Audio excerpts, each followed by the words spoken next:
Hi guys, and welcome back to my channel. If you have not seen this face before, hi, welcome, and check out my channel, have a little browse. Definitely check out the video previous to this, the first two videos previous to this actually, part 1 and part 2 of the introductory video to this series.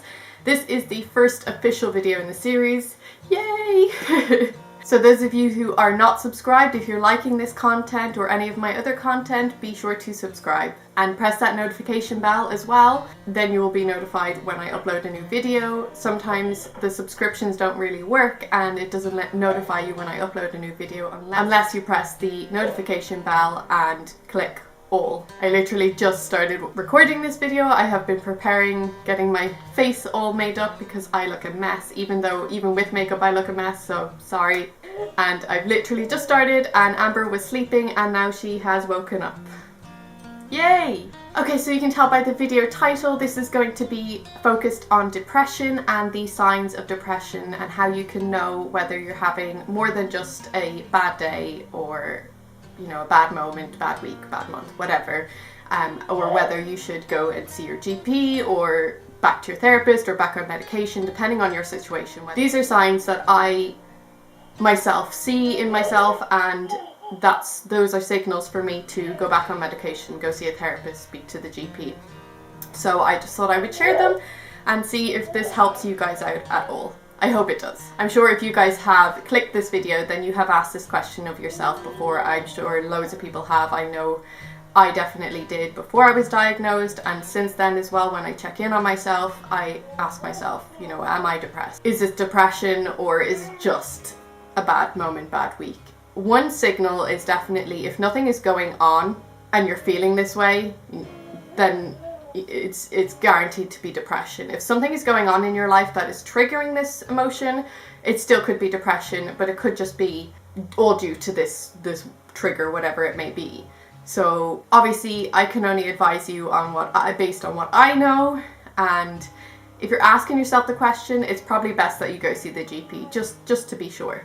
Like I have said in my introductory videos, I am no professional, I don't have any degrees or anything like that, so this is just friendly advice. So the first biggest sign for me is not looking after yourself. If I'm not showering, if I'm not doing my makeup, not getting out in the day, if I'm not eating properly, whether that is I'm eating really badly or I'm not eating at all, you know, if I'm just not eating in a healthy way for me or a typical way for me, that is usually a big sign for me that something is going on.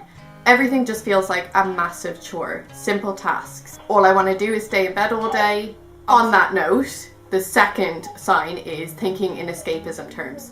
So that can be from not wanting to get out of bed to wanting to run away, wanting to just abandon your life and move to another country, something like that. I know that sounds drastic, but some people would be thinking like that. It doesn't mean that you're going to action it, but if you're thinking that way, or it can go as far as suicidal thoughts and suicidal plans, suicidal actions.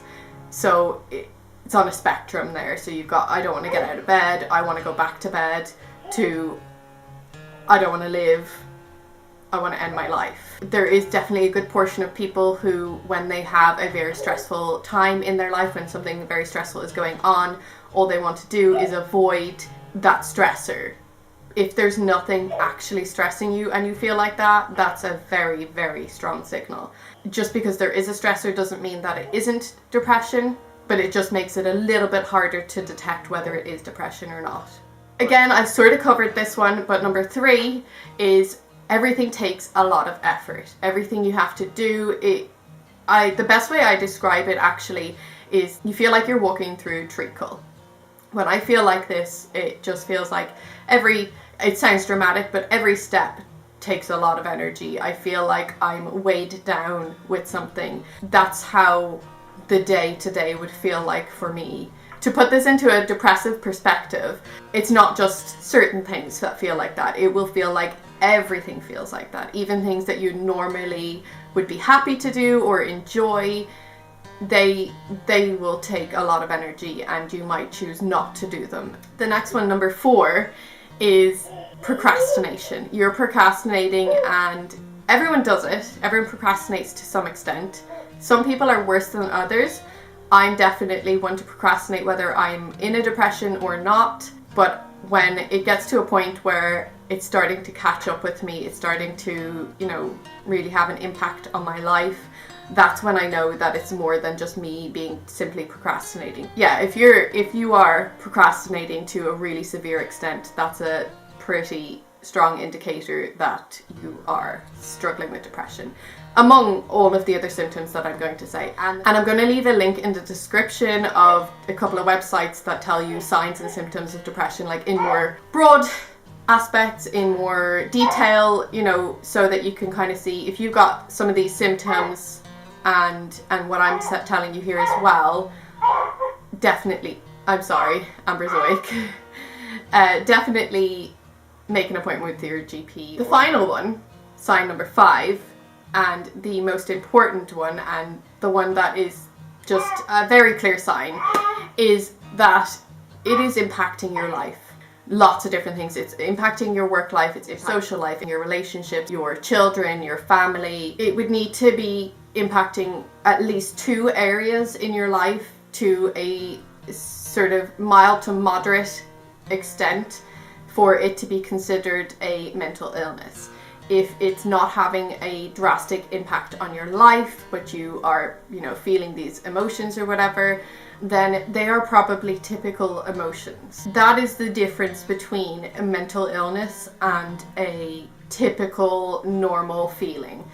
I know that a lot of people say things like, for example, ADHD, children are being overdiagnosed with ADHD lately and all this sort of stuff, and they, back in my day, ADHD was like not a thing, and that is the factor of that is, yeah, there are children out there that exhibit ADHD symptoms sometimes, but they're not ADHD, and the defining factor there would be that it doesn't impact their ability to function in life. So that is the difference, and that's where the mental illness aspect comes into play.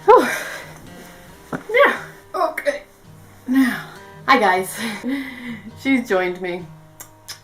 In addition to that statement is that it is abnormal to your baseline, if you know what your baseline is. If you aren't looking after yourself, and normally you do a full face of makeup and have your hair pristine and make sure that your clothes are all coordinated and everything, that's abnormal for you to not be like that. Anything just sort of out of the ordinary that's impacting your life, if you're asking the question, go see your doctor.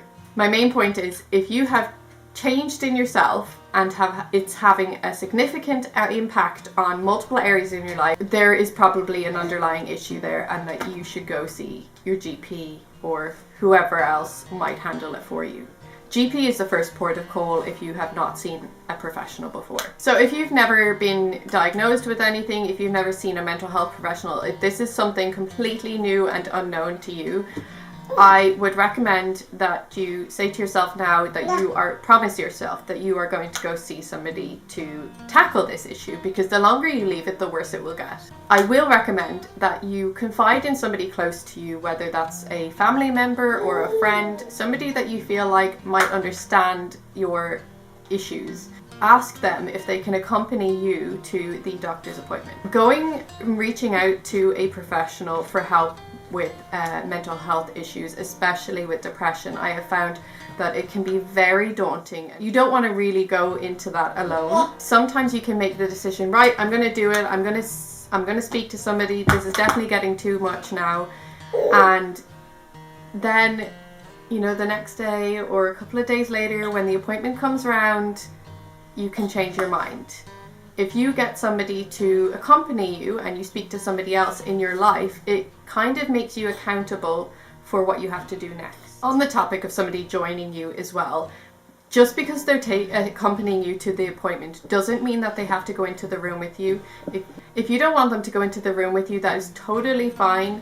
Don't let them tell you otherwise. They can go into the room with you, and that would be beneficial because they can hear what the doctor's saying from a different perspective. They might remember things that you forget, and that's where having somebody in the actual appointment with you would be helpful. But if you don't feel comfortable with that, they don't have to go in either. They can sit in the waiting room for you, so they can be there during the waiting period, which is the most daunting aspect, I think. You know, their support system for you. When you're dealing with mental health issues, a family, friends, support system is very, very important. It is the biggest reason why I have come out the other side where I am today. Without my family and friends as the support system that they were, things would have been very different. Finally, I kind of touched on this in the last video, but anything that you confide in your GP within reason is under a confidentiality contract. So the only thing that breaks that contract is if you're in immediate danger to yourself or somebody else. So if you are going to hurt or kill yourself or somebody else. That is the only time. And like I said before in the previous video, just because you say you're thinking about suicide or you are feeling suicidal or anything like that does not mean that you are in immediate danger. You can still say that you're suicidal if that's how you feel. Trust your doctor. They'll know what to do.